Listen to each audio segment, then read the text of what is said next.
Hey there, welcome to IELTS with Krish. අද මම ඔයගොල්ලොත් එක්ක කතා කරන්න යනවා IELTS speaking ගැන. ඇත්තටම අද අපි කතා කරන්න යන්නේ IELTS speaking part 1 ගැන. ඔයගොල්ලෝ දන්නවා IELTS speaking වල part 1, part 3, 2, part 3 කියලා කොටස් තුනක් තියෙනවා. ඉතින් IELTS part 1 වලදී මොකද්ද සිද්ධ වෙන්නේ? ඔයා ගැන විස්තර කිහිපයක් අහන්න. පොඩි ප්‍රශ්න ටිකක් තමයි අහන්නේ. ඔයා කවුද? ඔයා කොහෙද ඉන්නවා? මොනවද කරන්නේ? ඔයා කන්න කැමති දේවල්, එහෙම නැත්නම් මොන හරි දෙයක් ටොපික් එකක් දීලා එක ගැන ඔයාගේ අදහස් මොකද? ඔයාගේ personal experience. So it's totally about yourself. So you need to answer by your own. ඔයා ගැන තමයි ඔයා answers දෙන්න අවශ්‍ය වෙන්නේ. ඉතින් මේකෙදි මම ඔයගලන්ට අද පොඩි ටෙක්නික් එකක් දෙන්නම්. පොඩි ටිප් එකක්. මේකට ලෑස්ති වෙන්න. අපි දන්නවා IELTS speaking වලට යද්දි හැම කෙනෙක්ම hesitate වෙලා නේද යන්නේ. පටන් ගත්ත ගමන් චුට්ටක් වාට ඒ කෙනාට ඒ environment එකට මුහුණ දෙන්න අමාරුයි. ඉතින් මේ වගේ වෙලාවක පටන් ගනිද්දිම ඔයා upset ගියොත් ඒක ප්‍රශ්නයක් නේ. ඒක වගේ exam එකකටත් ප්‍රශ්නයක් වෙන්න පුළුවන්. examinatටත් ප්‍රශ්නයක් වෙන්න පුළුවන්. ඉතින් අපි මොකද කරන්නේ?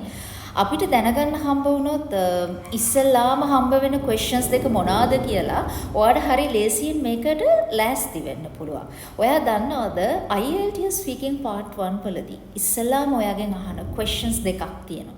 එකක් තමයි ඔයා කොහේ ඉඳලා දෙන්නේ? From where are you? based කරගෙන okay ඔයාගේ පොඩි ප්‍රශ්න ටිකක් අහයි. ඔයා කොහේ ඉඳලා දෙන්නේ? ඔයා ඒ පැත්තේ කැමතිම දේ මොනවද? ඔයා අකමැතිම දේවල් මොනවද එහෙ තියෙන? ඔයා හිතනවාද ඒක තව දුරට ඩෙවලොප් වෙන්න ඕන? ඔයා අනාගතේදීත් මේ තැන ඉන්නවාද කියන එක.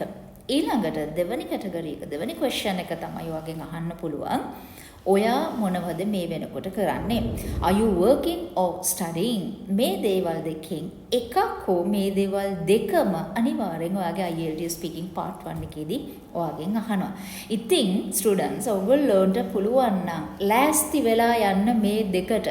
මම කවදාවත් speaking වලදී ඔයගොල්ලන්ව encourage කරන්නේ නැහැ.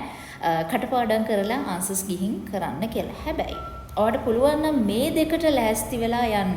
හොඳට ටිකක් heavy grammar තියෙන answer එකක් ලෑස්ති කරගෙන යන්න. ඔයාට හරි ලේසියෙන් මේ වැඩේට මුහුණ දෙන්න පුළුවන්. ඔයාට self confidence හැදෙනවා. ඒවා පළවෙනි ප්‍රශ්න දෙකටම හොඳටම උත්තර දුන්නා.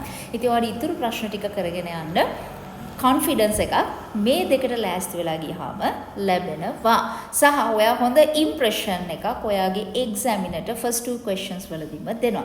ඉතින් try කරලා බලන්න මේ method එකත් ඔයාගේ career එක, ඔයාගේ IELTS path එක success කරගන්න මේකත් effect වෙයි. ඉතින් තව දුරටත් දේවල් කරන්න එන්න අපිත් එක්ක එකතු වෙන්න. Good luck.